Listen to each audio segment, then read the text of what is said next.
Welcome back to the show that asks the question, have we been here before in a past life? So far, we've seen singer and TV presenter Coleen Nolan take part in a regression session where she described the life of Julia, a girl who lived according to the strict social etiquette of Victorian England. There's people here, but I'm dancing on my own. I'm not allowed to dance with men. I'm too young. So, was Coleen remembering a past life, or is there another explanation for Julia Davenport's story? The question is, what do you believe? Could we have lived before? People need to find the material for their stories from somewhere. They may do it from books or from films or from things that occurred to them in childhood. Usually it will be a confabulation of all three of those that will make it seem authentic.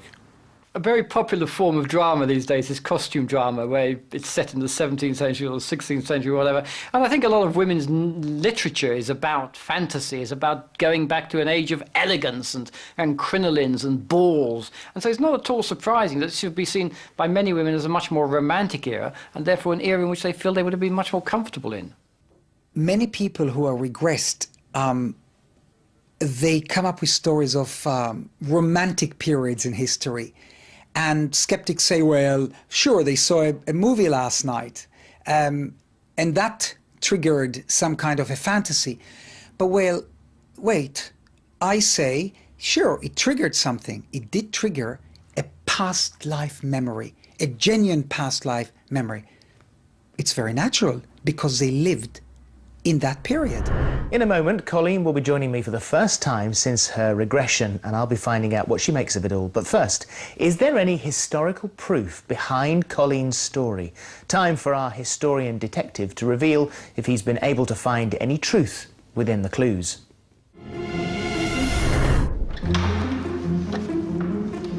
At first glance, I thought some of the clues that Coleen had given us were somewhat conflicting. But the more I got into it, the more I realised that what she was giving us was a glimpse into the world of a young woman in Victorian England. And this was her first clue. Do you know what your name is? Julia Davenport. Having a name is really terrific, and it gives me a fantastic excuse to come and root through thousands of archives. Now, I've had a bit of luck because I've found 4 birth certificates relating to a Julia Davenport from the 1840s and the 1850s. So it's tempting to think that one of these might be the Julia that Coleen talks about. But there's a problem. Because she never told us the name of her parents, we can't say for certain if any of these really are her. But she does give us a fantastic insight into the social hierarchy. What kind of clothes are the people wearing in the ballroom? Beautiful gowns. Big gowns. Dances are a happy theme in Coleen's regression, and why not for a young girl growing up in Victorian England? After all, dances and balls were where you got to network and socialise and possibly even meet the man or woman of your dreams. This was a time of Vanity Fair and Middlemarch, and where networking and climbing up the social ladder was everything. And what month is it now? August. The fact that she mentions August is to me really exciting because there were 2 huge balls held in that month. On the first, they celebrated the beginning of stag hunting, and a few days later, the glorious 12th celebrated the start of the grouse season. It's compelling stuff, but there's yet more. There's people here, but I'm dancing on my own. I'm not allowed to dance with men. I'm too young.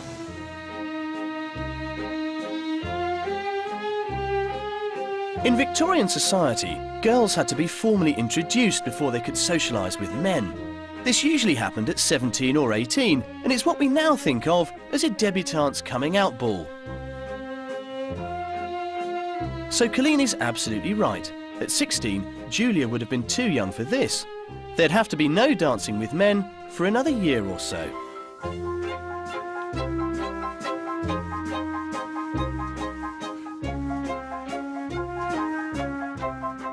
Who have you met?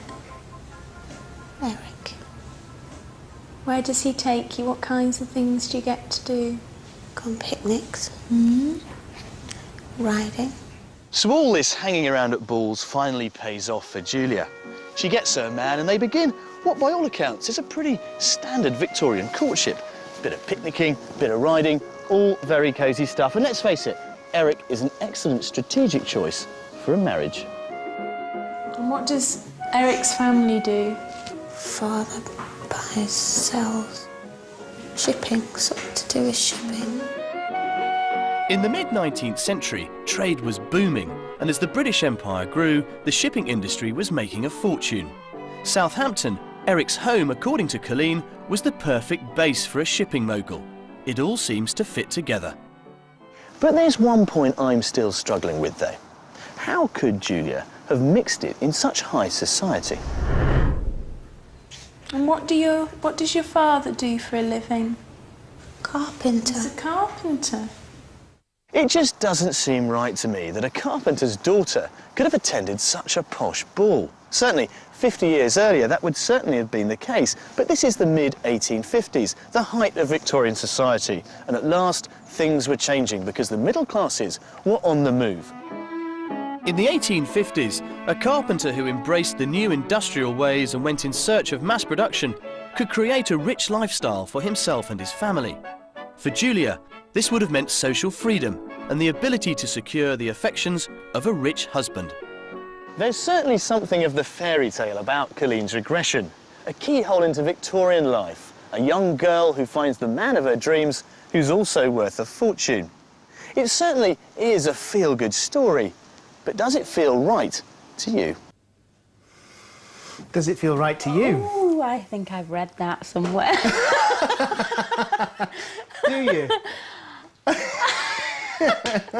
I don't. Maybe that's how I wanted my life to be. I don't know. I mean, I'm shocked that he founded Julia Davenport because I don't know where that name. Yeah, I don't know where that name came from. I don't know anybody called that. I've ever met anyone called that. So.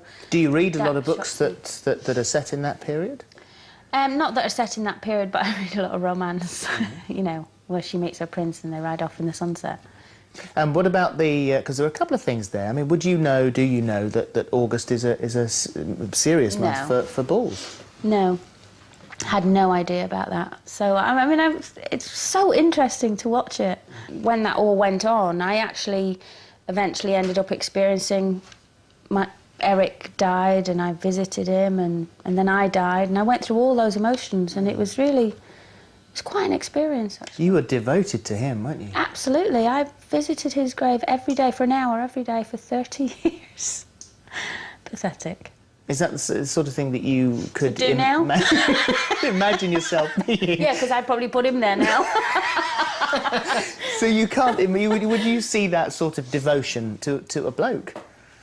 I am. I have to say that I am one of these that when I do fall in love with someone, I really fall in love with them, and it's like 110%, to be honest. And I'm very romantic, and I get really, really fed up at times that things aren't like a Hollywood movie or a book. You know, I always say, like to Ray, if we do something, I'll go, you see, Doris wouldn't have said that to Cary Grant. It wouldn't have ended like that, you know. And he's like, stop living in a film.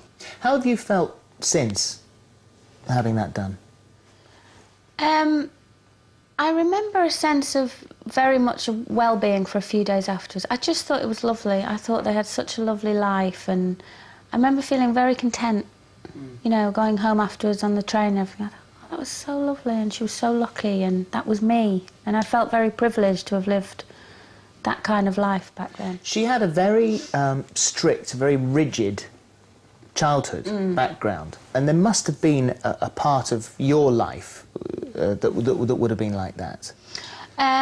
Yeah, my dad was very strict. I mean, we all worked when we were kids and stuff, but my dad was always very strict. You know, there was no boys.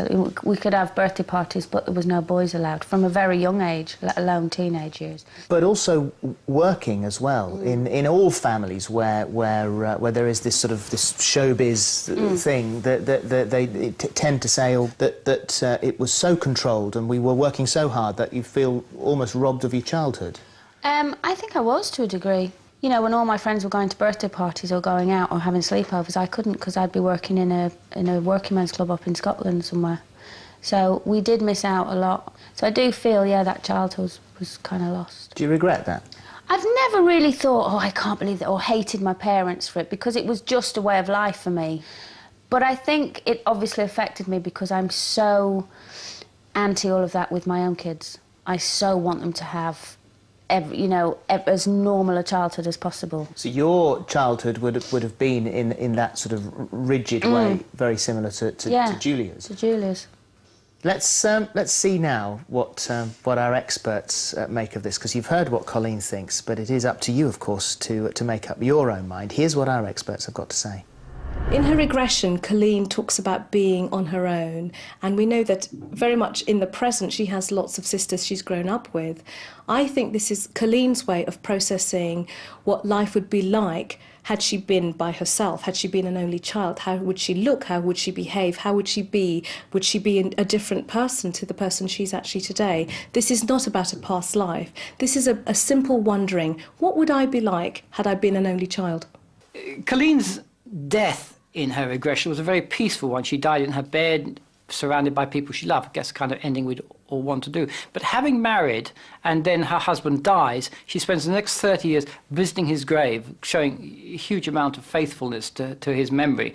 And I think maybe again this reflects aspects of her current life, that she is somebody who a bit like the swan, wants to fall in love once and then, then die if the lover died first. So I think she's a woman who, with probably great passion, and a woman who shows her emotions in this way through absolute faithfulness.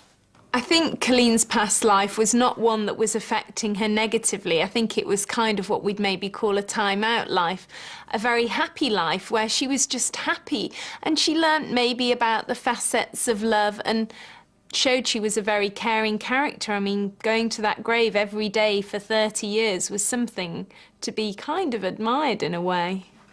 So, when it comes down to it, there is, of course, one question. What do you believe now? Do you believe that you've been here before? You've done it. Do you believe that that was a past life and that you have been here before? God, that's a hard question. Yes, I really, really want to believe it. And if it's not true, then I'm a very good actress with a very vivid imagination, and I know I'm not either of those things. So I definitely think there's something in it. Thank you. Pleasure. For today. Join us again next time. We'll ask that question. Have we been here before?